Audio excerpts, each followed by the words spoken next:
손발이 자주 저리신가요? 찌릿찌릿하거나 감각이 둔해지는 느낌이 자주 있으신가요? 많은 분들이 나이 들어서 그런 거라고 생각하고 그냥 넘기십니다. 하지만 손발 저림은 몸이 보내는 중요한 신호일 수 있습니다. 오늘은 손발이 왜 저리는지, 그냥 둬도 되는 경우와 반드시 병원에 가야 하는 경우까지 차분하게 말씀드리겠습니다. 손발 저림의 원인은 크게 세 가지로 나눌 수 있습니다. 첫 번째는 신경 문제, 두 번째는 혈액순환 문제, 세 번째는 전신 질환입니다. 먼저 가장 흔한 신경 문제부터 말씀드리겠습니다. 손이 저릴 때 가장 흔한 원인은 손목 터널증 후군입니다.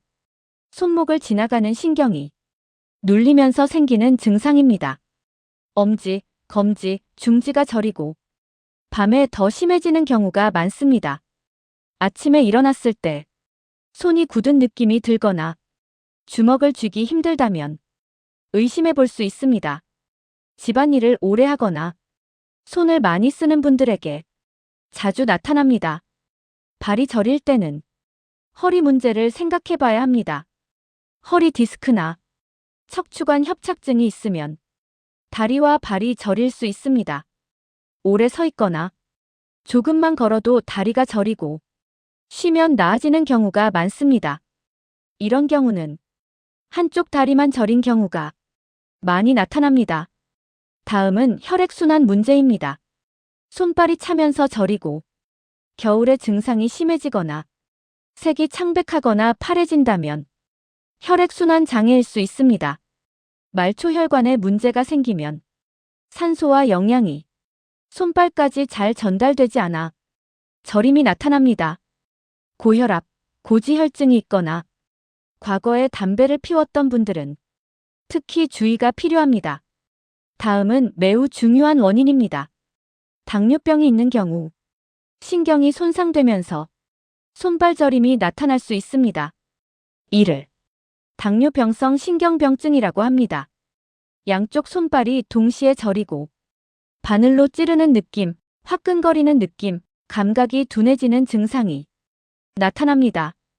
특히 밤에 더 심해져 잠을 방해하기도 합니다. 당뇨가 있는데 손발 저림이 계속된다면 절대 그냥 넘기지 마셔야 합니다.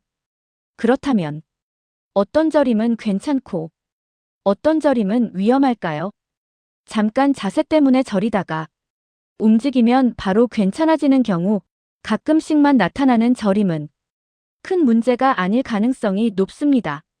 하지만 이런 경우는 주의하셔야 합니다.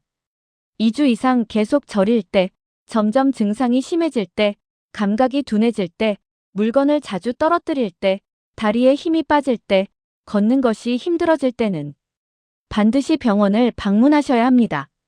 병원을 어디로 가야 할지도 중요합니다.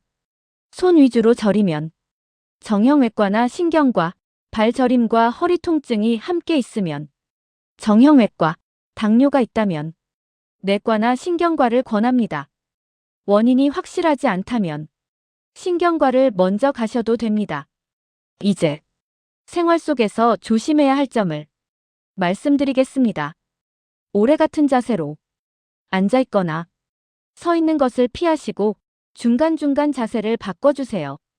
손목과 발목을 천천히 돌려주고 스트레칭을 자주 해주는 것이 도움이 됩니다. 신발은 발을 꽉 조이지 않는 것을 선택하시고 양말이나 장갑도 너무 조이지 않게 하세요. 혈압과 혈당을 잘 관리하는 것이 무엇보다 중요합니다. 저림이 있어도 참고 버티지 마시고 몸의 신호로 받아들이세요. 손발 저림은 나이 들어서 당연히 생기는 증상이 아닙니다. 몸이 보내는 도움 요청일 수 있습니다. 이 영상이 본인이나 가족의 건강을 지키는 데 도움이 되었으면 합니다. 도움이 되셨다면 좋아요와 구독으로 시니어 건강 이야기 함께 해주세요. 감사합니다.